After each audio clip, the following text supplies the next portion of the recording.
I first of all apologize for starting this session late. We had some technical issue, and in the era of AI and high tech, we are still facing this problem. So thank you everyone for joining in. Good morning, good afternoon, good evening to all our distinguished speakers and participants joining us from across the globe. Childhood and adolescent obesity has become one of the greatest global medical crises in this 21st century. And we have our privileged speaker, Dr. Subodh Banzal, a renowned endocrinologist, professor and head of the Department of Endocrinology at Shri Aurobindo Medical College, PS Institute, Indore. Yes. A consultant endocrinologist, BHRC, Indore. Is the president of Endocrine Society of India, MP chapter, immediate past president of RSSDI MP chapter, and held several leadership positions in advancing diabetic and endocrine care across India. Today, he's speaking about childhood, adolescent obesity, a global health emergency. I welcome with his expertise and insightful session for us. Sir, over to you, and I will just share the slides. Thank you, Saurabhji. I remember Dr. Agarwal very much today, and thanks the International Journal of Clinical and Prof invite. Thank you very much. So I think we are going to start now. Can you share the slides, Dr. Yes, sir. Saurabh or Sukanya, Yes. please? I will do that. I will do that. Hold on. Thank you.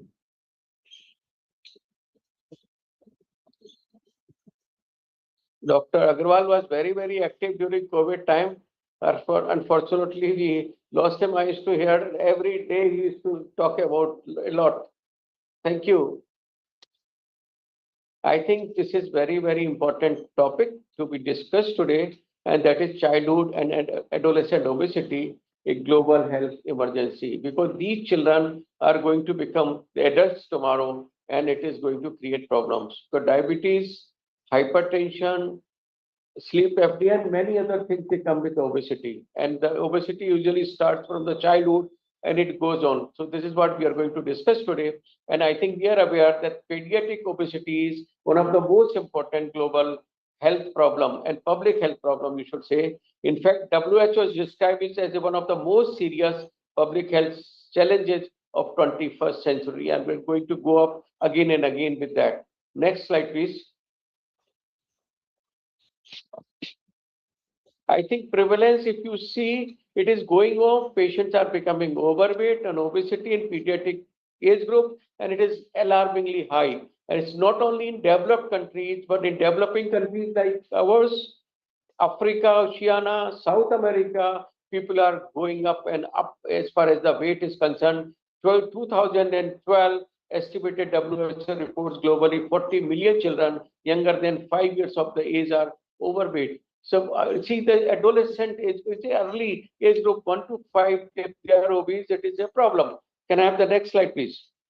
Obesity is, according to WHO, is defined as a condition of abnormal or excessive fat which is accumulated in adipose tissues, and it is up to the extent that it starts impairing the health of individuals. So as long as the obesity is healthy, not a problem. Once it starts impairing health, it is a big problem. It gives rise to insulin resistance and many other problems which we'll be discussing further. Can I have the next slide, please?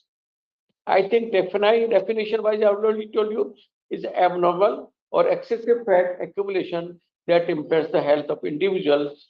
We call it BMI, which is the index of weight for height, commonly used to classify overweight or obese people. BMI is defined as person's weight in kilogram divided by square of height in meters. So this is what BMI we call it. For the Western countries, it is up to 25. We have the next slide, which will show you the BMI of the underweight less than 18.5. Normal is 18.5 to 24.9. That is for Western. For India, up to 23.4. More than 23.5, we call ourselves overweight, and naturally over 27, we are obese. Here, overweight is 25 to 29, 30 to 35 is obese, and more than 35 is severely obese or extremely obese. And those who have more than 40 of BMI, they are extremely obese and they have problem. And if you see the children, it is age which needs to be considered when we define the obesity. Children under the age of 5, overweight is weight for height greater than 2 standard deviation above the WHO criteria for child growth standard median. And obesity for those who are greater than obesity, overweight is greater than 2 standard deviation, and obesity is more than 3 standard deviation above the WHO child growth standard of median. If you see the children who are 5 to 9 years of the age, overweight for them is 1 standard deviation above the median for the WHO growth reference, and obesity is 2 standard deviation more than the WHO growth reference. So you could make out that in the children it is 2 and 3 standard deviation, and between 5 to 19 years up to 10 teenage you call as 1 standard and 2 standard deviation overweight and obesity. Next slide, please.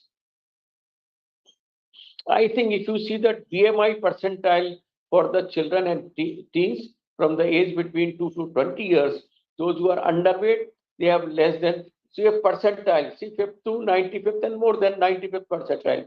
So 5th to 85th percentile is they are healthy. If it is between 85th to 95th percentile, you call them overweight. And if they are more than or equal to 95th percentile, you call them obese. So this is the obesity for the teens as far as BMI is concerned. And I already given you other criteria for the other children as per the WHO reference. Next slide, please. If you see epidemiology wise, in 2019, almost 38.3 million children under the age of 5 years were overweight or obese. Once considered as a high income country group problem, now it is going up to middle income as well as in the urban settings of even the poorer countries, urban settings. Almost half of the under 5 years were overweight or obese in 2019 who lived in Asia. So Asia is also becoming a big problem as far as obesity is concerned, and coming days or years, these children will become adults and they will have more problems. Can I have the next slide, please? If you see over 340 million children, adolescent aged between 5 to 19 years, they are overweight or obese. That was 2016. And while 1% of the children, adolescent between 5 to 19 years were obese in 1975. So 1975, 1%, here you see the percentage has gone up so much. And if you see the adolescent, 6% of girls and 8% of boys were obese in 2016. So 1% to 6%, 6 times increase. And if you see obesity is not a global health problem because 3.4 million deaths, they are caused by obesity or overweight only. And if you see obesity is an epidemic, the worldwide prevalence is going up. 1 out of 3, 30% of children were overweight or obese. And if you see number of countries with decreased obesity recent 33 years, not a single one. So all countries, all over the world, all over the globe, they are having obese children and they are growing up and up every year or so. Every decade you will see rise in obesity in coming years also. Now WHO something has to be done for that. Next, please. If you see in India, frank obesity is not that common as compared to West. But Asians, we are thin fat Indians because we have adiposity, because the central obesity is more, the central obesity, the obesity in our abdomen, and that is more centrally obesity we call it. It's a metabolically unhealthy and it is more dangerous. So Indians, they may look thinner as far as BMI is concerned, but we have less of body mass, I mean muscle mass, and more of a central obesity, and that obesity is not good because that is the cause for the diseases and problems in coming years. Next, please.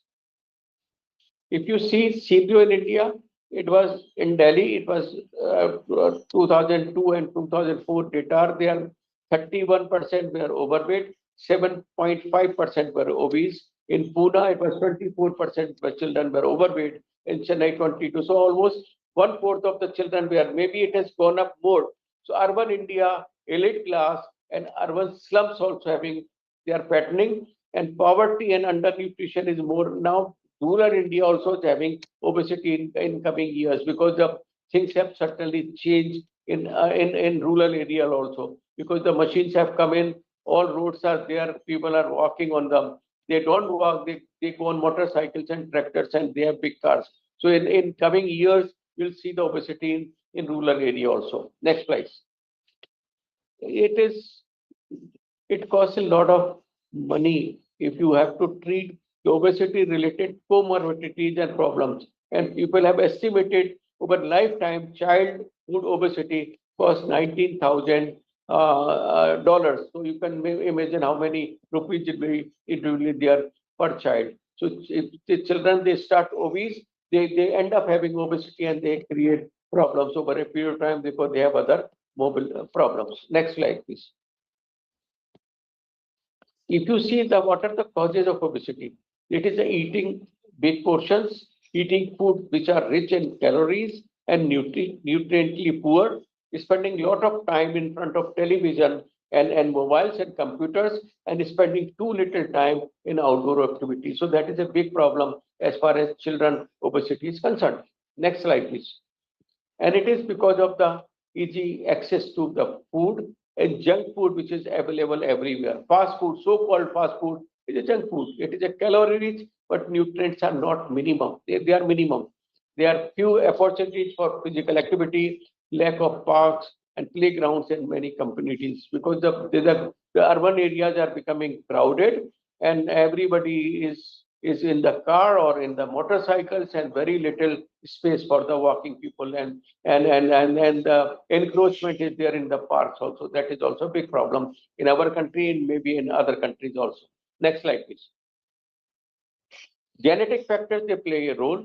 If even out of two, one parent is obese, the chances of getting obesity in children is more. So as an adult, we have to take care of ourselves also. If both the parents are obese, you see it runs in families. So obesity will come in children also. Next. I think many drugs like steroids, some antidepressants, many other medications, on the counter medications, they can give rise obesity. Another cause, genetic, the lifestyle, the medications. Next. There are some endocrine causes of obesity like Cushing syndrome, hypothyroidism, hyperinsulinemia, pseudo-hyperparathyroidism, hypothalamic disorders, and some genetic disorders like Prader-Willi, Elmstrom, Carpenter-Cohen, and Lawrence-Moon-Weedel-Bartle syndrome. All these are the causes for endocrine and genetic causes of obesity. Next, please. There are some psychological factors which play a very important role. Depression, anxiety, people find solace in eating, or cooking food and eating, they feel comfortable. There are self-esteem is low. Those who have body dissatisfaction, they don't like their body, the thinness, and they become eating disorders are there in people. And these are also causes for the obesity. So you have genetic, you have drugs, you have the lifestyle, and you have psychosocial problems. And psychosocial factor is also very, very important. Next, please. Gone are the days when we used to, or people used to play outdoor games, and they used to have. Now, if you see the children lower down, they are sitting on the mobile and joysticks and playing the games, and they are watching television most of the time, and that is a big time killing as well as health killing problems are there with these gadgets. If you see childhood obesity, it starts from the early age. It starts from the video games, high fat food, study time is there, they have no action, they become mildly obese child, and they feel that they are too tired to climb stairs or do outdoor activities. Gradually, they put on more weight, and exercise becomes uncomfortable and painful them. And there comes a time when they become more obese and severe obese, and they have the comorbidities like the asthma, diabetes, musculoskeletal problem, and depression comes in. Esteem goes down. They don't feel like coming in the outdoor, and they don't want to talk to the people, and ultimately end up having obese adult coronary artery disease, pulmonary hypertension, pulmonary disease, diabetes, and hypertension, and it is a big cause for mortality also. So obesity starts from childhood. We have to take care of it and see that it goes on well. Next, please. Poverty, if you see, In Western countries, especially in US, they take cheaper food which are dense in calories, but they are not that good as far as nutrients are concerned. And if you see the fresh vegetable, fruits, lean meat, and they are more expensive and they don't last long, so people don't go for it. They go for high fatty meats. And if you see in third world, so-called third world countries, poor is having the other type of malnutrition. So this is the difference between a affluent society, the poor people in affluent society, and the poor people in rural and other areas. Next slide, please. If you see overweight, the kids, they become overweight adults. That's what I've been telling, and that is the relationship between childhood obesity and obesity in adults. So if you really want to control obesity in society as a whole, take care of children. That is very, very important. Next. I have already told you about all these problems which can come, the complications of childhood obesity, that is start from sleep apnea, asthma, fatty liver, renal problems, they may have hip problems, they may have joint problems, the painful, bored legs, they are because of osteomalacia and osteoporosis, they may have flat feet, self-esteem goes down, they may become depressed, headache, initially they feel good, and then it is a problem. They may end up having high cholesterol, blood pressure, sometimes the acidity problems or GERD. Some of the adolescents have the acanthosis nigricans and diabetes because they are having, sometimes because of the big fat belly, they have the backache, and the girls may have PCOD and irregular cycles and infertility having during their adulthood.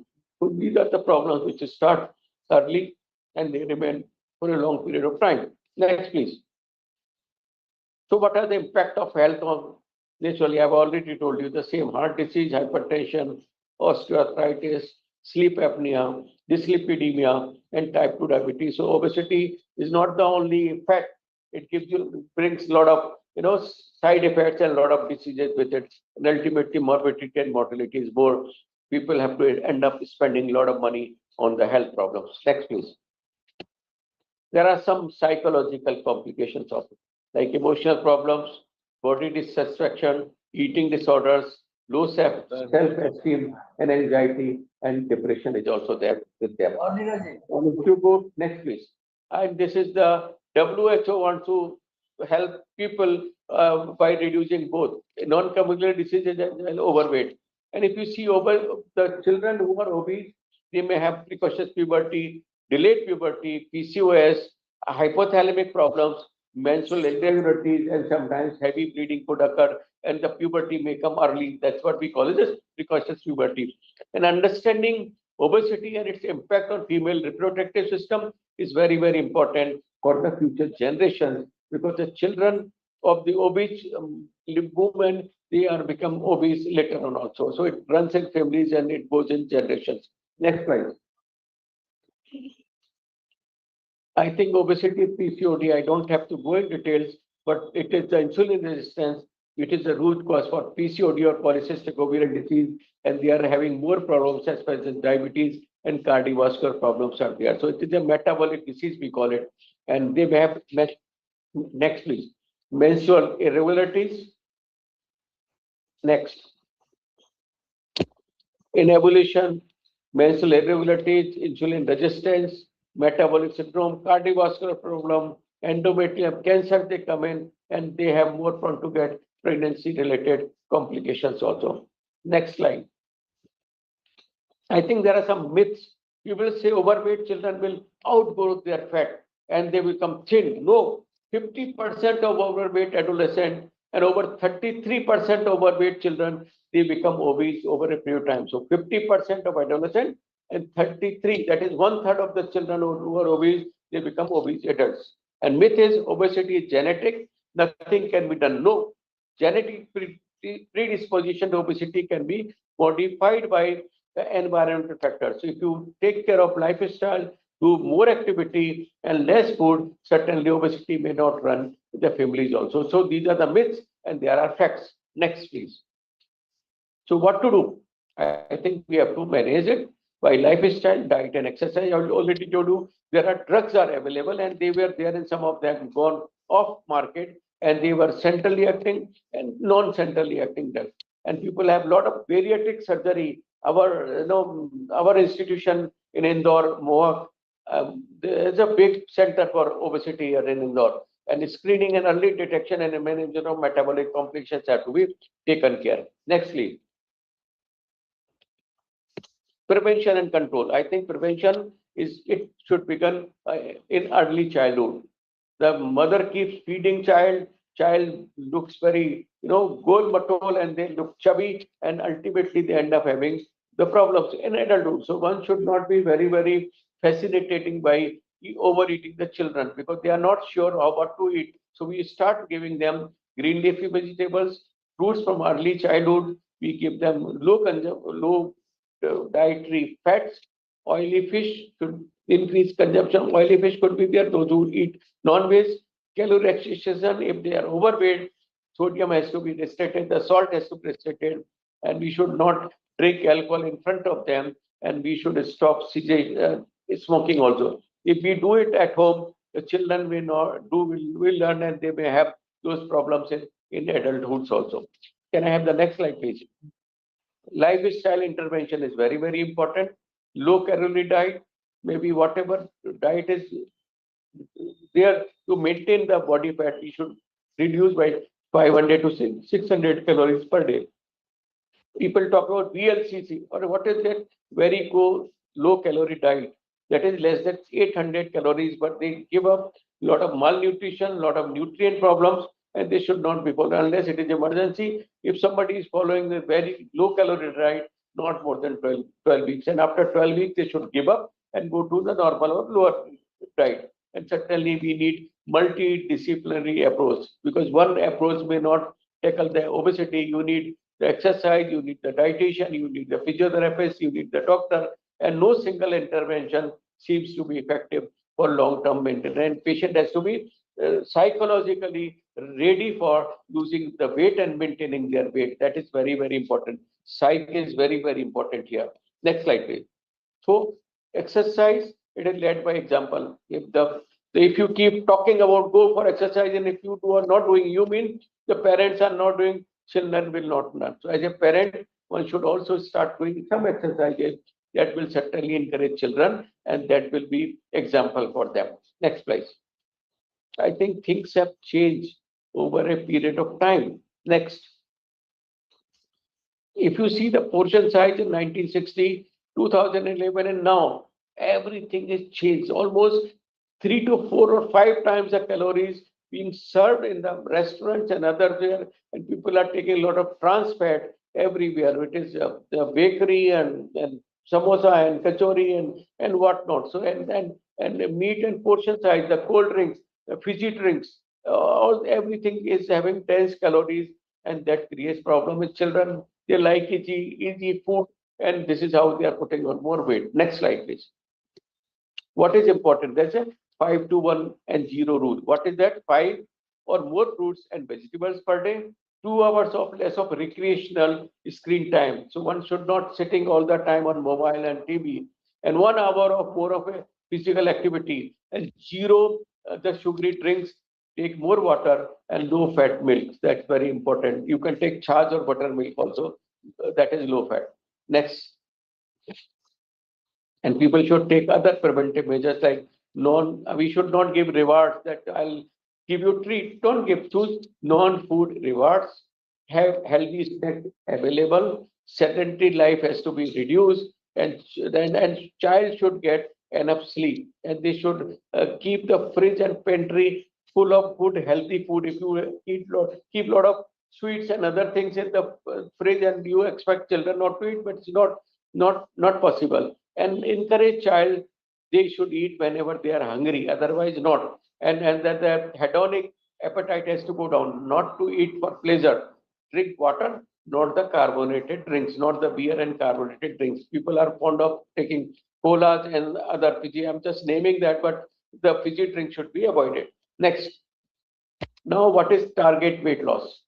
Target weight loss should be SMART, that is specific, measurable. You should be able to measure. Achievable. It's not give you unrealistic. It should be realistic and timely. that weight loss target should be set realistically at no more than half to 1 kg per week and should be agreed individual. So 2 to 3 kg per month, not more than that.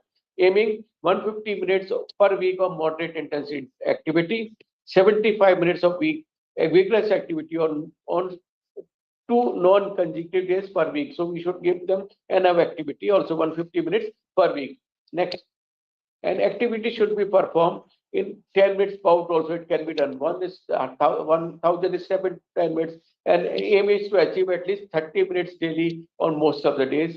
We should minimize sedentary and screening and sitting time. So that is by sitting time all the time, not sitting on the chair. In between, you move around, stand, and you can sit and do some activity or something of that sort in these patients also. Next slide, please. You should be able to measure the fitness, weigh yourself, and look for the inches, how much inches you have lost as far as the girth is concerned, abdominal girth is concerned. Benefits of weight loss are many. Next, if somebody loses 5% of body weight, and endocrine system becomes better. Next, and the testosterone level goes up, the insulin level goes down, the sugar they goes down, insulin sensitivity is more, and the girls, the adolescent girl may start having ovulation, and that is very important. If they lose 10 to 15% of body weight, LH and FSH, and the menstrual cycle becomes almost regular. So that is very, very important. So there are a lot of benefits. The sleep apnea, the snoring goes down, and they live healthy. So the loss of weight is very, very important. And 10 to 15% of body weight may mitigate the impaired glucose tolerance and diabetes also. Next slide, please. There are medications which are available. Sibutramine, rimonabant, these were the drugs which we used to use, but because of their cardiovascular problem, depression, and other things, people have been withdrawn. These drugs have been withdrawn from the market. Now we have the other drugs which are available. I'll be discussing in next 1 or 2 slides more. Next slide, please.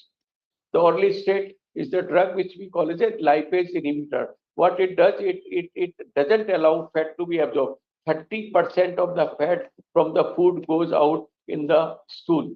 So those who take, we should give them 120 milligrams 3 times a day orlistat. And it certainly, because if those who eat more fatty food, they will have the flatulence, they may have oily leak from the down, and they may have oily stool steatoria also. And if you are using these drugs, if patient is not losing 5% of original weight in next 3 months, don't give them. It's all useless. And if you are using it for long term, then one should take care of fat soluble vitamins and other nutrients also. That's very, very important. Orlistat is very much available. And now we have newer drugs which are weekly injectable GLP and GIP receptor analogs. So next 2, 3, 4 slides I'll be talking, and then we will have some discussion or some question answer. Next slide, please. Metformin, people have used it. It is an insulin sensitizer. PCOD people are using, but it is weight neutral. It's doesn't cause much weight loss. So I think one can try it if PCOD and other things are there. Next. And lifestyle is very, very important with all these medications. Without that, it is not possible to do. Now we have the newer drug, Mounjaro, Yorpeak, that is GIP and GLP-1 receptor analogs. And these are the areas where you have these receptors in the pancreas and alpha and beta cells, in the heart, vasculature, immune cells, gut, and kidney. In addition, both GIP and GLP, they express areas in the brain and they give you good satiety. People feel satisfied with little food and they have the abdominal fullness comes with that. Gastric emptying goes down and the insulin secretion is more, glucagon goes down. So along with obesity, they are quite useful in diabetes management also. Next slide, please. And they have been approved in the children who are obese, having diabetes and more than 10 years of the age. Next. Okay, another is the semaglutide. I think this Ozempic has become popular, and that is GLP-1 receptor analog. It is a class of drug which again works on the alpha and beta cells of pancreas. It works on the brain also, gives you satiety, fullness, the gastric emptying goes down, and certainly it is useful in obesity as well as in diabetes also. So these are the drugs which are used as injectable once a week, weekly doses, and they are quite popular. They have become recent times. And this drug, GLP-1 receptor analog, is next slide please, has been approved in the children also, those who are obese and more than 10 and 12 years of the age. So that can be given. So these two drugs, 2022, it was approved more than 12 years of the age with overweight and obesity, along with lifestyle is very, very important. You really cannot remain with drugs. These drugs, they will have effect on the lean mass also, on muscle as well as the bone. So if you are using these drugs, one has to advise patient to go for exercise, both weight bearing as well as aerobic exercise. Can I have the next slide, please? In 2022, it was semaglutide, which was Wegovy, which was approved more after a step-in trial in the children who were more than 12 years of the age. And certainly they are quite useful. Another drug, next.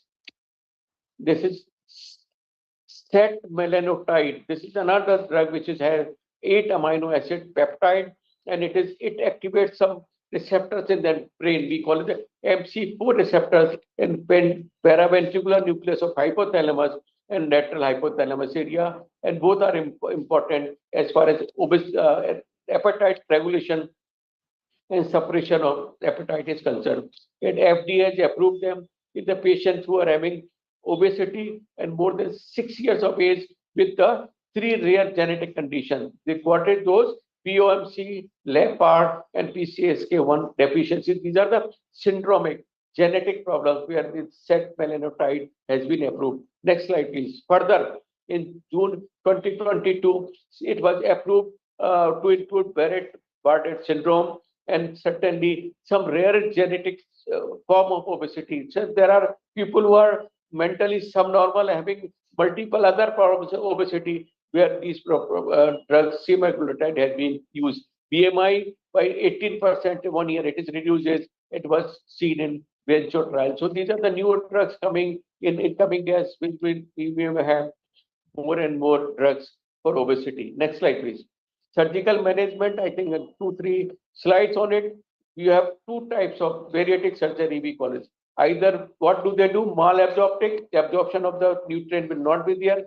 We have restrictive, they cut down the sleeve gastrectomy, they call it. They make the small stomach small, or combination of them. Sleeve gastrectomy with malabsorption. Next slide will show you the band, the sleeve gastrectomy, as well as Roux and Y. So there's 3. I have to go in details. And third one is they make the small pouch of the stomach and they cut and they join it lower down. So the absorption of food goes down and they have malabsorption and they lose weight. Diabetes also goes in remission in many of these patients. Next slide, please. There are complications of these surgeries, stenosis, leak, abdominal discomfort, sleep, many problems could come in. So one has to be very, very careful. If the indication are there, then only one can go for sleep or this bariatric surgery. Next slide, please. So concluding of my talk will be, it is the childhood and adolescent obesity is a big problem and it's growing issue, and society, we have to focus on prevention of it. A combined diet and physical activity conducted in communities with school as a component will be more effective in preventing obesity and preventing adulthood obesity also. Parents should enforce healthier lifestyle at home. They should focus on causes. Over time, decreased childhood obesity leads to healthier society as a whole. And I think that's the end of my talk. Can I have the next slide, please? And then we should not take only half plate of non-starchy colorful veggies. That is very important. 1/4 plate should be of carbohydrate, that potato, pasta, rice, or kumara, and 1/4 plate could be of protein that may involve chicken, tofu, fish, or meat, or vegetarian sort of things. I think thank you very much for your attention. Thanks a lot, Saurabh, and the society for inviting me. Thanks a lot. Over to you, sir. Let me just close the slide.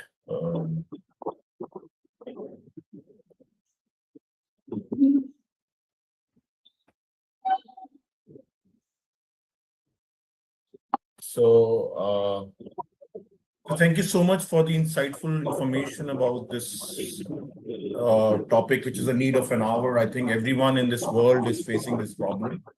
Obesity is something which is a concern starting from the childhood and goes up to all the ages. So I welcome everyone for the question answer round. Please go ahead and ask your questions from the speaker. May I ask, Saurabh? Sure, go ahead. Please go ahead. Thank you very much. Thank you very much, Professor Saab, for a wonderful Thank you, talk. sir. It is very impressive indeed, and that is the need of the time. But one thing what we are facing, just to introduce myself, I am Dr. Nizami. I'm from Lahore, Pakistan. And certainly, but we are facing the same issues what you face in India or Bangladesh, Pakistan, Sri Lanka. We are having the malnutrition and stunting growth. That is a major issue rather than the obesity. Obesity is a problem or issue of those who are blessed by the Almighty. So that is their issue indeed. I have a simple question that what do you feel about the complications? Likewise, now it is a very moderate to use the Ozempic or like Majura or so on, these injectables you have said. I agree with you that there are the more complications if we go for the surgical intervention or what we are doing so. So just it is my interest or simple a question to you, sir, with appreciation, that what do you find as a renowned endocrinologist that the complications of this Ozempic or so on? Thank you very much. I think these are the good drugs, especially in children if they have diabetes and obesity, acanthosis overeating, then one can use. But I think at the same time, it is the nutritional deficiency will be there over a period of time, and they may lose their lean mass, and that is the muscle as well as the bone. So one has to be careful about the exercise. If you just sleep and don't eat, certainly whole body gets problem. And once you stop these medications, the muscles which was using the glucose will not be there, and then more problems could come up. So these drugs are there, but they have to be taken long term, and they have to be taken with pinch of salt. And the real indications are there, not the over the counter. We should go and buy and start injecting. So that's what I feel. Thank you, sir.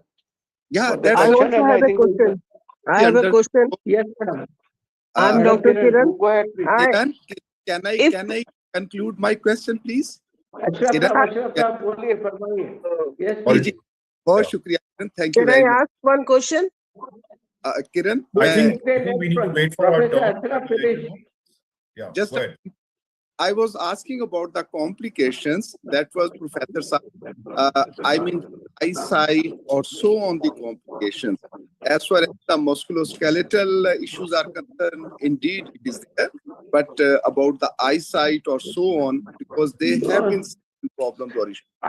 Eyesight is not the real. If you control diabetes very well, those who have underlying retinopathy, otherwise also in them not about that. So it is not true. And pancreatitis is not seen, that pancreatic carcinoma is not seen in the. So it is as otherwise also patients with diabetes, they are more prone to get those problems. So if the studies have been shown, they don't give rise any increase in retinopathy or pancreatic problems. So that is very important. Sometimes the main concern is the GI side effect. They may have nausea, vomiting, diarrhea, lack of, that is there. So those things will remain, and within a week, 2 or in a month, they go down. So serious complications will not be there, but I will be careful about. So not use these drugs without indication. That's very, very important. Yeah. Thank you very much, sir. Thank you, Kiran, for giving me this opportunity. I'm grateful. I just let me ask one question, please. There's certain medicines like antidepressant, telmisartan, and sulfonylurea. They all cause weight gain. So if we have to take these medicines, what can we take to reduce weight as preventive measure? Madam, if the patient has telmisartan, will not give rise any weight gain.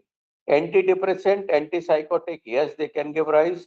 The sulfonylurea, the patient usually is diabetic, and then if they are overeating and if they get hypoglycemia, then the weight gain is more. Either because of diabetes, if they have lost weight, that may come back again. So the whatever weight was lost because of diabetes, they may regain it. But if they are not treated properly, that is not good. So the answer to your question is, if they are diabetic, metformin, the SGLT2 inhibitors like dapagliflozin, empagliflozin, and these drugs, Ozempic, the GLP-1 receptor analogs, these are the good drugs to mitigate the weight gain, and they don't give rise weight gain. So one has to consider the weight. You will see the diabetic with insulin also, there's some weight gain. Sulfonylurea and weight and insulin, they are more prone to give weight gain, but metformin, SGLT2 inhibitors, and these GLP-1 receptor analogs, they don't give rise, rather the patient may lose weight. Pioglitazone also notorious to give rise weight gain. Dr. Kiran, thank you. No, but semaglutide and empagliflozin, they didn't suit. They didn't suit. They called allergy. If they are not suiting, that is a different problem. You don't increase the dose suddenly. You go low, go slow, and then gradually step up when the patient is comfortable. So semaglutide and tirzepatide, these are the good drugs, madam, as far as diabetes and obesity is concerned, treatment. Thank you. Saurabh? Yeah, can we, Dr. Angelique, you want to speak something? Dr. Pillai?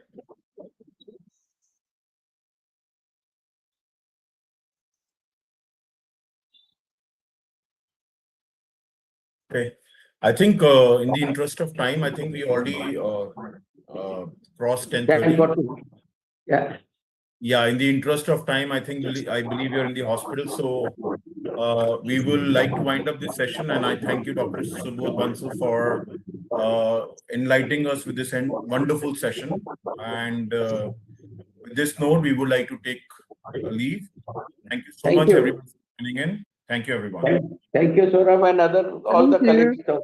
Thank you. Thank you. Thank you. Thank you. Bye. Have nice. Thank you. Have nice day. Thank you. Thank you. Thank you, remembering my friend Agarwal also. Thank you. Thank you, sir. Yes. My great leader. Right. Yeah. Same here. Same here. Thank you. You are welcome to Lahore.